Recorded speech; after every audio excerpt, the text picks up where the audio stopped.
म्हटली आहे। इंडिया आघाडीची दिल्लीमध्ये एकत्र बैठक होणार असल्याची माहिती साम टीव्हीला खात्रीलायक सूत्रांनी दिली आहे।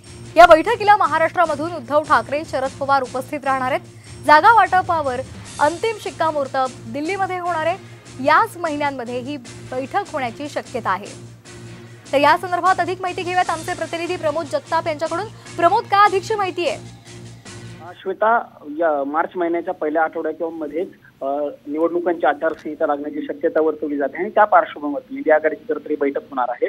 यापूर्वी आपल्याला माहिती की त्या राज्यांचं जागा वाटप त्या राज्यांनी करावं अशी भूमिका जरी इंडिया आघाडीमधील प्रमुख नेत्यांची असली तरी अंतिम शिक्कामोर्तब जे आहे ते खरं तर दिल्लीमध्ये होणार आहे। कारण आपल्याला माहिती महाराष्ट्राचं महाविकास आघाडीचं जागा वाटप जे आहे ते राज्यामध्येच जवळपास निश्चित झालेलं आहे, पण काही जागांसंदर्भात जी चर्चा आहे ती काँग्रेसच्या वरिष्ठ नेत्यांसोबत दिल्लीमध्ये होणार आहे आणि त्याच अनुषंगाने खरं तर प्रत्येक राज्यामधील वरिष्ठ नेते जे आहेत ते या बैठकीमध्ये उपस्थित असणार आहेत। फेब्रुवारी महिन्याच्या शेवटच्या आठवड्यामध्ये ही बैठक होण्याची शक्यता वर्तवली जाते। श्वेता, या बैठकीसाठी महाराष्ट्रातून उद्धव ठाकरे असतील, शरद पवार असतील यांच्यासह नाना पटोले आणि विजय वडेट्टीवार हे देखील महत्त्वाचे नेते, बाळासाहेब थोरात आणि अशोक चव्हाण हे देखील महत्त्वाचे नेते उपस्थित राहण्याची शक्यता आहे आणि त्यामुळे अंतिम शिक्कामोर्तब खरं तर याच महिन्यातील शेवटच्या आठवड्यामध्ये राजधानी नवी दिल्लीमध्ये होणार असल्याचं आपल्याला बघायला मिळतंय। श्वेता,